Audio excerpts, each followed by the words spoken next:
Good morning, Mr. George. I think we'll get started right now. Good to see you all in the room, Roger, Pat, Adam, Abdul. What we're going to be just looking at this morning are where we currently are with some of the major markets. And as we're doing that, I want to just demonstrate one of the ways in which I do my money and trade management. And it's that aspect of trading, certainly the trade management aspects, which seem to cause most traders the most problems, where we can find ourselves going off at getting ourselves a little bit confused as to what we do about taking profits and ensuring that if we've got a trade which moves into profit, that we do actually end up banking that profit and taking the profit from the market. Certainly in my experience with the number of people that over the years that I've taught and I've actually dealt with and seminars I've spoken at, the majority of traders have gone through periods of time when they've managed to do what seem to be profitable paper trades, because they haven't actually taken the money yet. And when they do go to actually take their profits, they find themselves taking a loss, which is, of course, the most soul-destroying aspect that one could ever imagine of trading. So what we're going to do, we're just going to start off with a couple of the major market moves at the moment, which are determining really what is going on.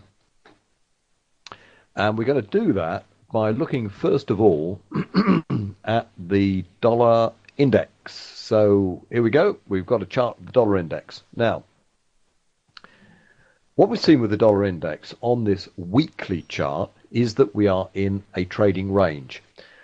And there we are. It's been in a trading range there for just over a year. This trading range has not broken yet. It nearly did. It very, very nearly did. Okay, just back there, a month ago, it popped down to a low, slightly below that previous low. And of course, there were analysts coming out of the woodwork saying, right, okay, it's going to collapse. We are going to see a much, much, much, much weaker US dollar. And then we started to get the various noises coming out of the Fed telling us that interest rates would start to rise again. And we've had various statements. In fact, Janet Yellen came out and spoke yesterday. And, well, what did she say?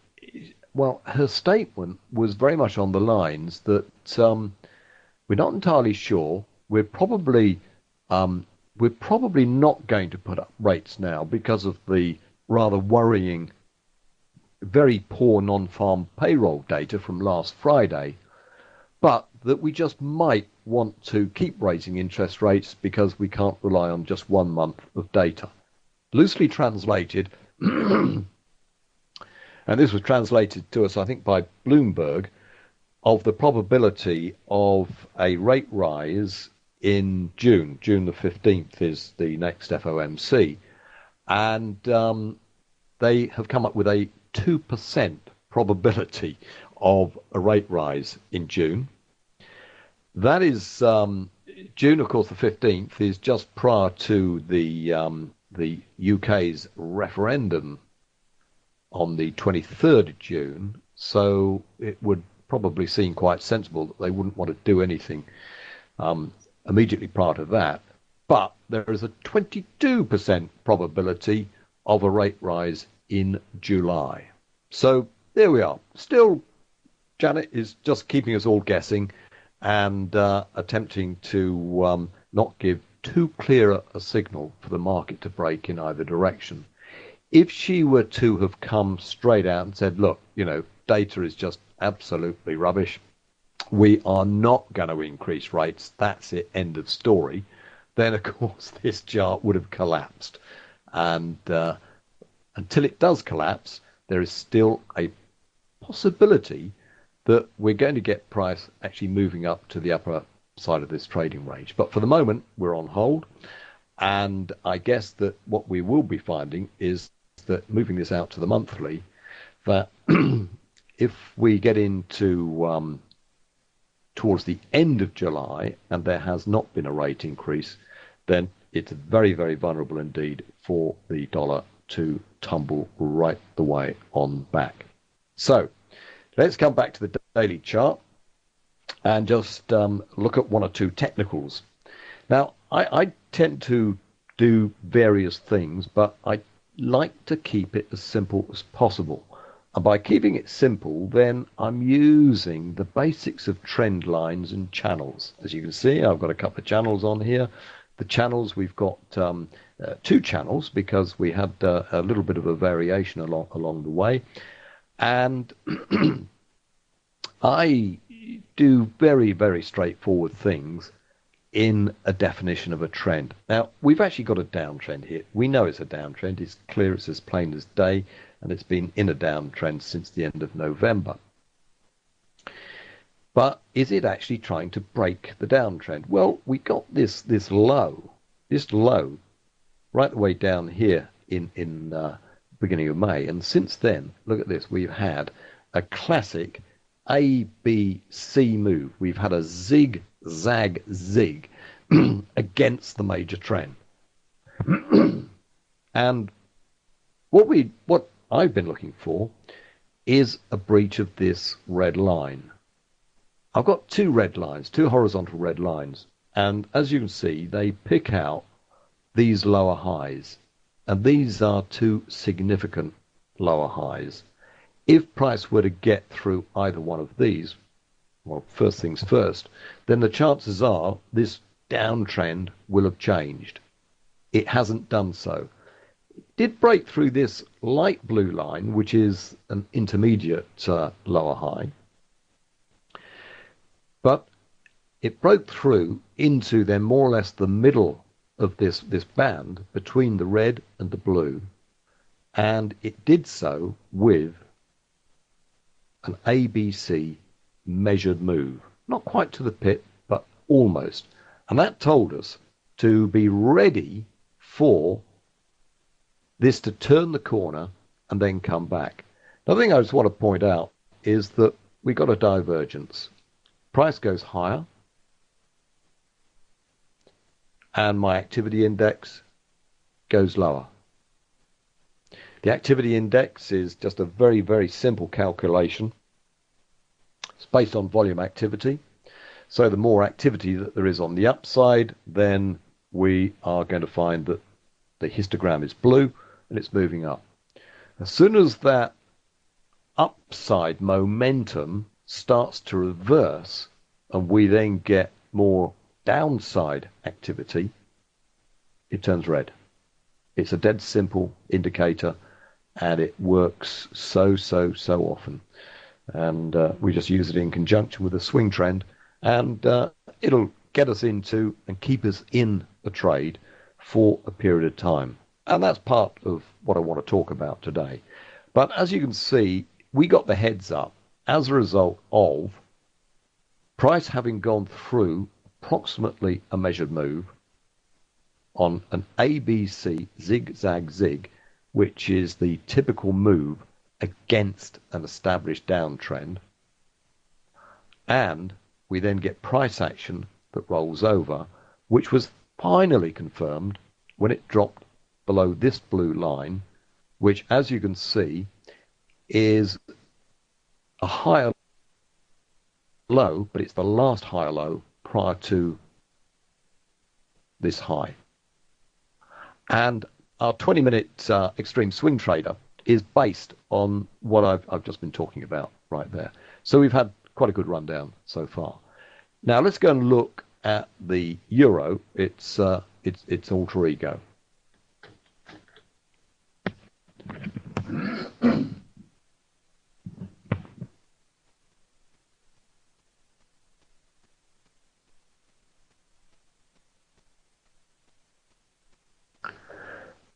Now, what we've got over here is, again, a channel where the euro was coming off, and it came off from where I've just marked this up as E.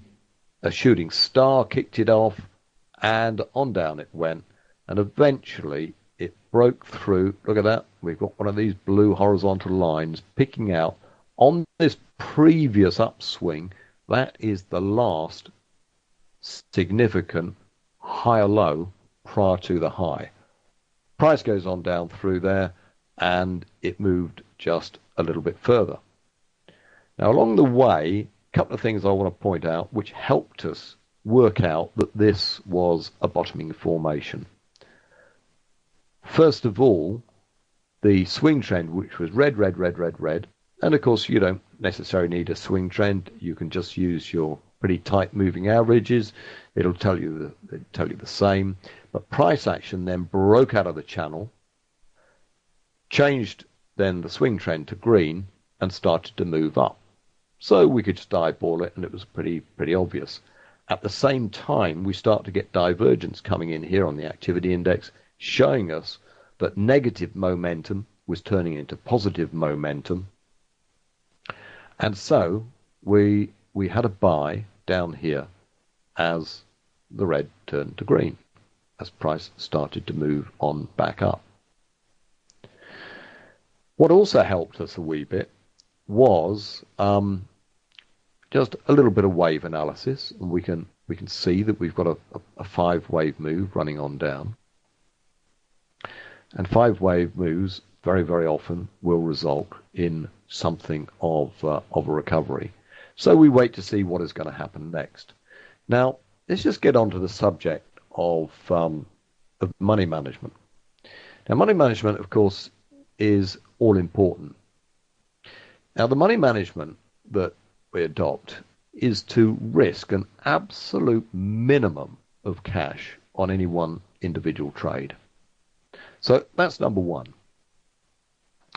And in terms of account size, it wants to be sort of 1% or less. Absolutely no more than 2%. We would never, ever dream of going above 2% on any one trade.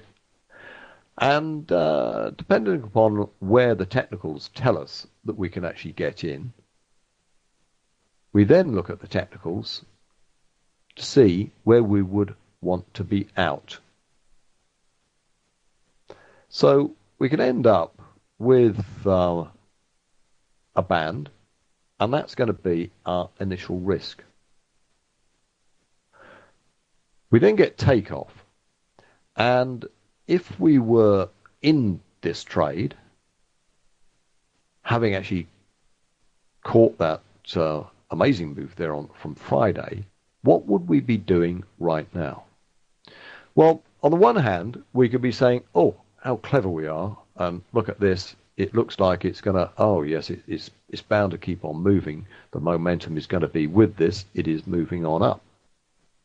That would be one way of doing it. We could adjust the stop so that, let's get these two red lines to merge. So we've got a trade at break even, and we would be right now sitting on a good couple of hundred pips of profit, of paper profit, I might add. And again, we could be congratulating ourselves and thinking that, oh, well, if we've got a 200 pip run here, the chances are we're going to get another 200 pip run. That's what we're going to hold on for. Another trader might look at this and think, I'm going to take my profit here. I'll take my 200 pips and walk away, and that would be absolutely fine. Another approach that we adopt is to split the trade into at least two, so that if we're trading contracts, then what we'll have a couple of contracts.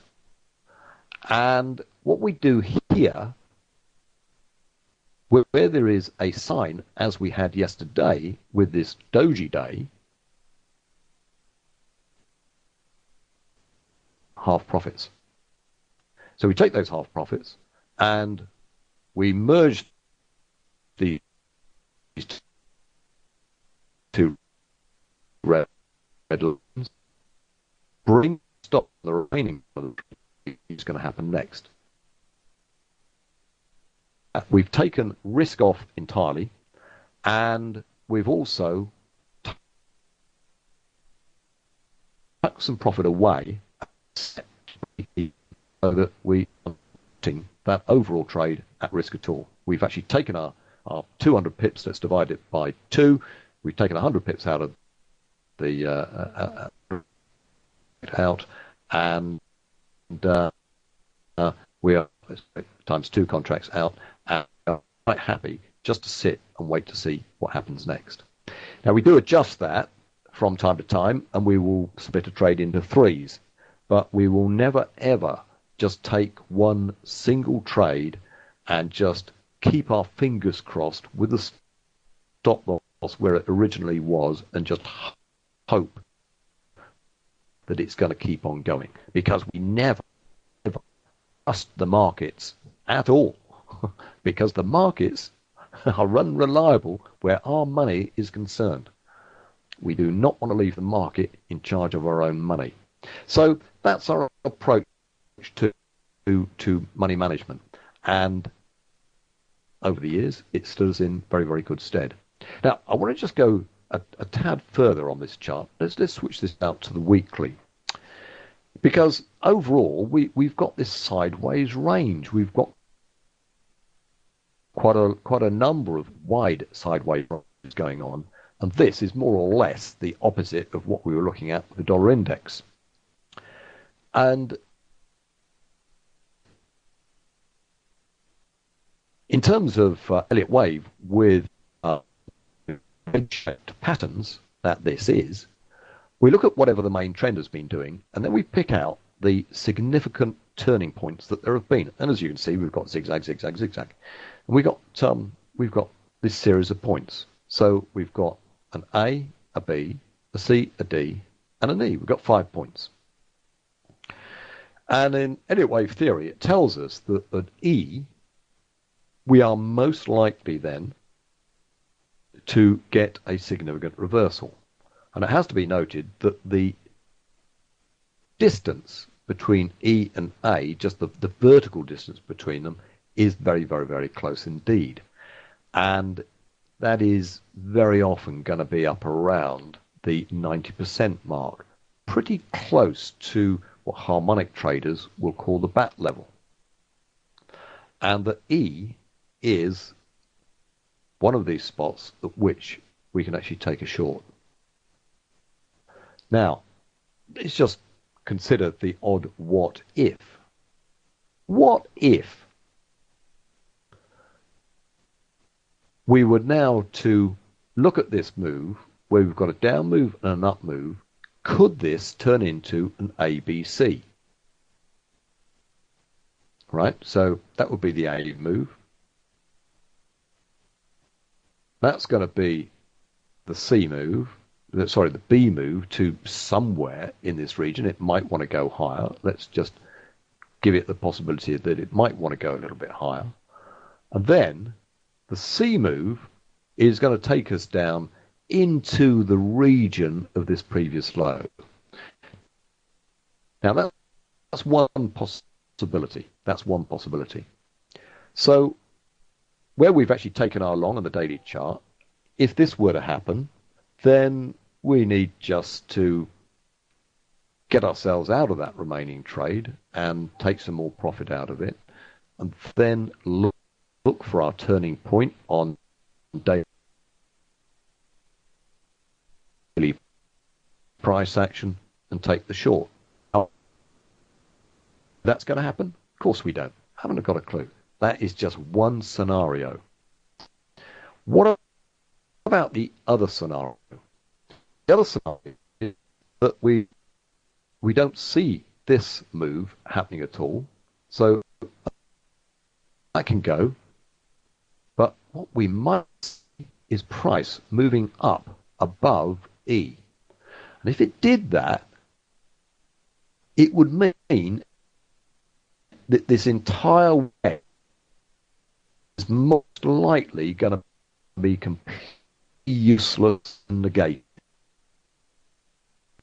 Be doing, keeping our long, staying with it, expecting then that there will be some form of pullback to find support,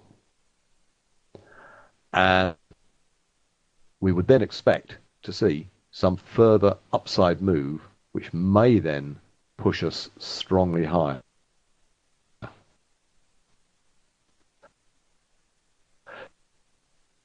So we've just got a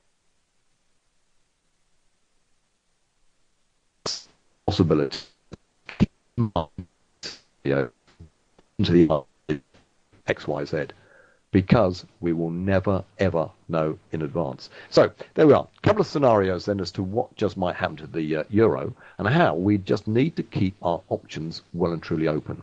Now let's just go and look at another one. We're sport for choice.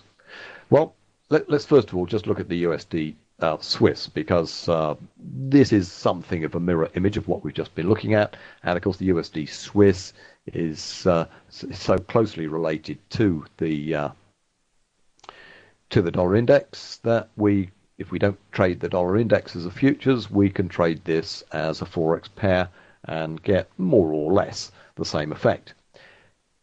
Channel again. Channel wasn't quite perfect, but there we are. Never is. This down move came to an end with an almighty long tail hammer. Divergence, massive divergence. It took off A, B, C, and there we are, mirror image of what we were looking at. We get exactly the same thing going on here that we got with the dollar index, where we get divergence. Price goes higher. Red line's just picking out where the activity index was saying, no, the momentum has shifted here. It's downside momentum now. Although price is going higher, the momentum has shifted. And we actually got the signal. We got the signal a couple of days prior. We got the signal last Wednesday, prior to then the major move that took place and took us on down. So, again, what have we done? Well, we actually haven't taken our partial profits yet. We have actually taken a wee bit, because we split this trade into three. As a result of the big surge on Friday, we actually took 1/3 profits on it. So we've still got another 2/3 running. It's entirely possible that today might be the day when it wants to start bouncing back. If it does, we'll then take another 1/3 of profit. All the while making sure that our trades have the risk taken off as soon as we possibly can. And the risk on that one was taken off at the close of play on Friday. So we've got a whole series of moves going on, and at the moment it's all following a pattern. It's following the pattern of what's been going on with the dollar index. Let's just take a look at this one. We've got the Australian, the AUD USD. We've had a real good day on it so far. Why was that? Well, we had news coming out of Australia overnight that they decided that they were not going to do anything with interest rates at all. Nothing at all. There's been an expectation that interest rates would fall. That expectation has been there for quite a little while. And that actually caused, better be careful using that word caused, at the time of this move on down, that was where there was a very high expectation of interest rates reducing. Then, of course, that expectation fizzled out. Notice this, swing trend down, down, down, down, down. Nice little 5-wave move. And it came down to this 90% level. And again, what do we get? Massive divergence. Massive divergence. Price still going down, but the momentum was shifting. It was starting to shift to the upside. And then it did. We get this move, gets confirmed, as that very last lower high in the downtrend was taken out by price moving up. that was the trigger to buy. And there we are. Pips. It's moved up quite strongly. Are we likely now to get some resistance here? Highly likely to. Highly likely to. The risk was taken off on day one.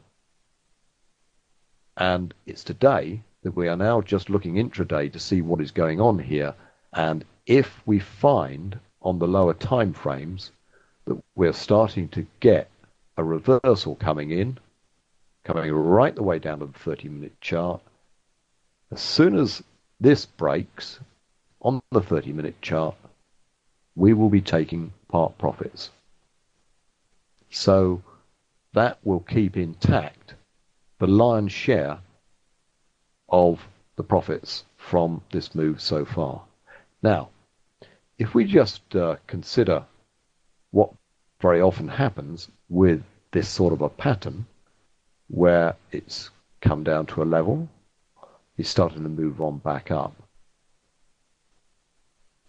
What frequently will occur, and what I'm going to do is just to take this Fibonacci grid off, and I'm going to put another one on, and I'm going to put it from the high to the low so far. What will very often happen with this is that point correction, the chances are it's going 61.8 is in the region of this first wave lower coming to an end, and it's above this area of resistance. Now that was previously support, it's potentially going to be resistance now, and we may well find that if it can get up 50%, it probably won't manage to get above 61.8. Now, looking beyond there, then we've really got to gaze into crystal balls and look at much further into the monthly charts and look at this overall downtrend. And it's entirely possible that we might get a resumption of what has caused the Australian dollar so many problems previously, amongst which have been all of those problems coming out of China. At the moment, China, in terms of economic news, has more or less gone quiet. There will be another shock, and when that other shock, the chances are we're going to see a major reversal back to the downside on the Australian dollar. That's the most likely scenario that may well come through this. Now, quite a number of other markets to consider and to look at. One of those is what is going on now with the Euro GBP. Now, the Euro GBP, of course, is the combination of cable and the euro. And we're probably going to have to wait a little while for this one to become completely and utterly resolved. But let's just look back a little on what has been going on here. We've actually had a whole series of waves running higher. And there are two scenarios that in front of us. We've got a low, we've got a run up, a wave one, and then we've got a deep retracement. We've got a deep retracement, wave two, and that then developed into a pretty substantial wave three. We then get a correction, a wave four. It didn't impinge on the end of wave one, which is correct in Elliott wave terms. We then get another good wave running higher as a fifth wave. What usually follows a clear five-wave move is going to be an A, B, C move. And it looks very much as if that is exactly what we've had. And there is a slightly different way of looking at this. If we run out just a little further, one way of looking at this is that from wave 2 up to wave 5, that could just be one single wave in itself, and the correction that we've had would then become a slightly different kettle of fish. That could be a corrective wave 4, and we're waiting for wave 5 to really get going. That's one possible scenario. So that if that were to be the case, then the down here with a very, very good entry based on a bullish engulfing candle. That one scenario could suggest that the euro is going to be really substantially stronger than the GBP. And I guess it's not too much of a leap to just ponder that one for a moment, because on the 24th of June, we'll know what's going on. And if one imagines there is going to be a Brexit, and if the end of the world comes to pass, as our dear Prime Minister and many others are telling us, then the British pound is going to collapse, and the euro is going to be preeminent, and that could happen. However, the alternative scenario, in exactly the same way that considering the alternative scenario on the euro, is that the opposite could happen. And if the opposite could happen, we just might see a major move on back down, and this then is going to turn into a new wave of a new downtrend.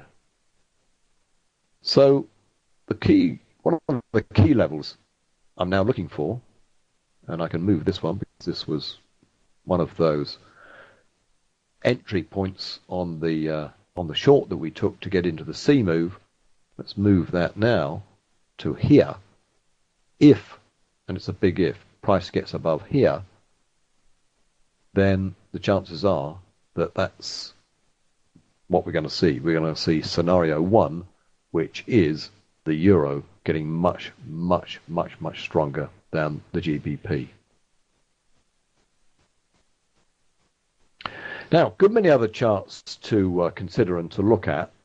Whilst we're taking a glance at the Australian and pound-related pairs, what we've actually seen is this amazing move on the upside, which ran and ran and ran and ran, and then we get a reversal on it. And we're currently experiencing a complete and utter change in trend. Indicators have turned down. We've had this now break below the last higher low, and price is going lower, and it looks very much as if it's got a lot more to run.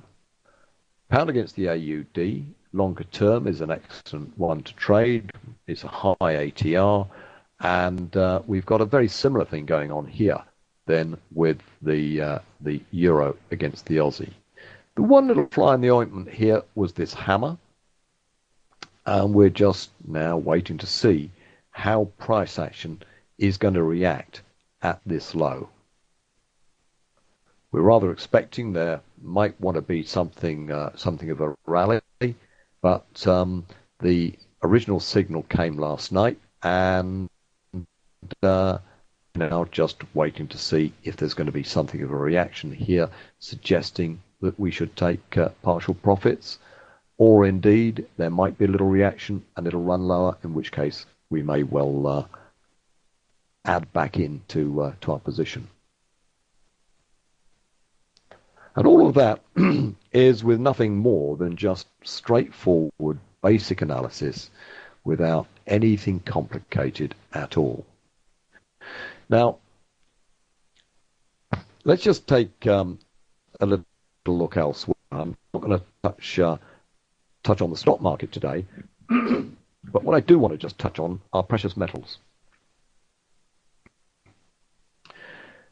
Precious metals, are they a currency or are they not? Are they not a currency? Well, yeah, we could go into a great long academic discussion on that, but the fact that central bankers the world over have used gold in their reserves and still do, some have just depleted theirs, others are adding to them, then we cannot dismiss gold.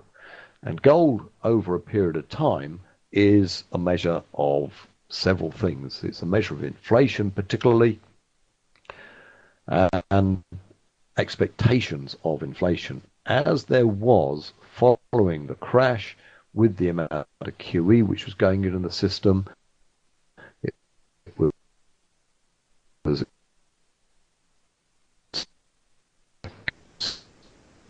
like crazy currencies, that is, things like our euros and our pounds and our dollars, and of course the gold price just shot up in anticipation of that.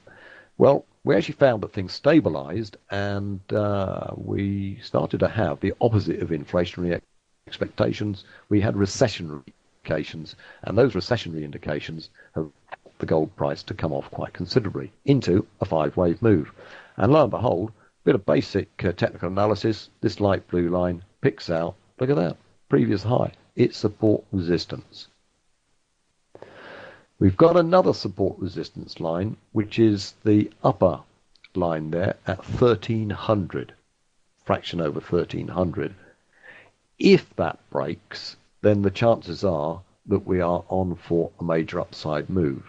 After a five-wave move, what do we expect? Well, we're expecting a zigzag zig, an ABC.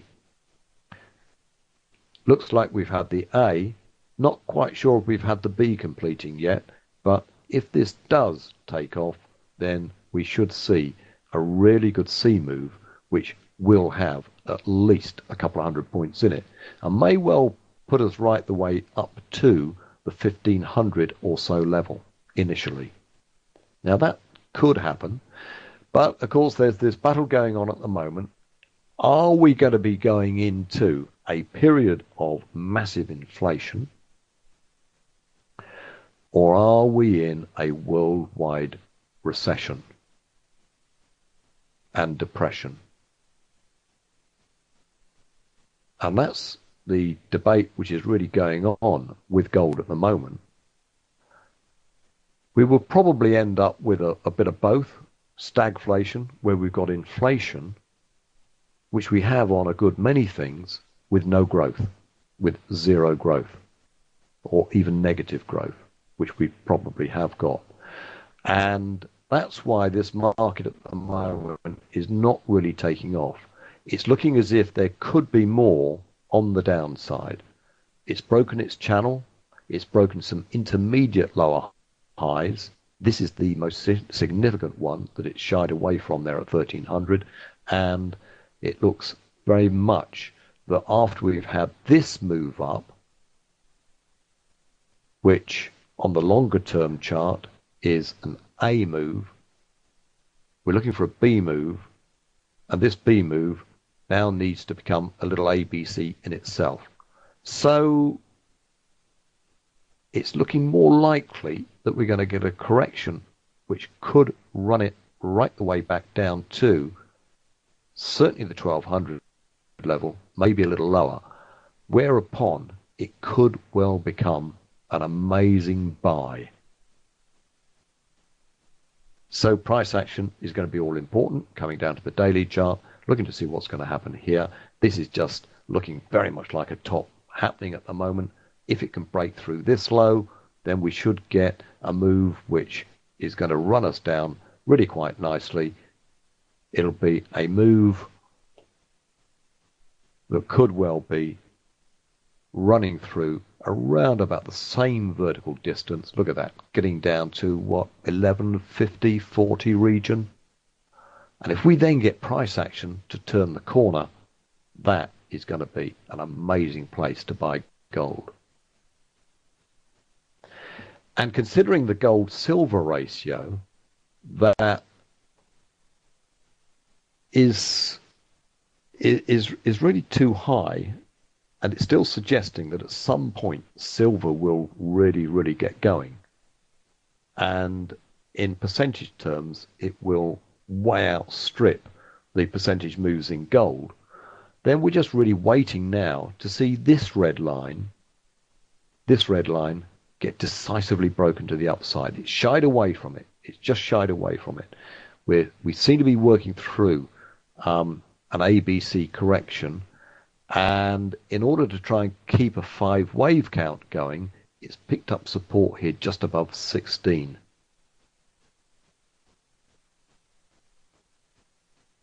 But again, it's looking quite vulnerable to a further move down to maybe 100 pips lower than that, 100 points lower, down to maybe just above the 15 level. But again, we are looking for the potential reversal if it were to do that, if it were to get down to that sort of level. So the markets are presenting us with just so many opportunities at the moment, as they have done really for a good many years. And just looking at the basics, just looking at the way in which the trends are running, without getting overly complicated, we can pick these trends and get the best out of them, and really tuck some pips away. Right, okay, folks. Well, I think I've come to my allotted time right now. So if you have any questions, don't hesitate, and you can get in touch with me by sending an email to support@clickevents.co.uk, and I'll just put that in the list there, and be only too pleased to share some more tidbits of knowledge about the markets with you, and I look forward to being with you next time. Bye for now.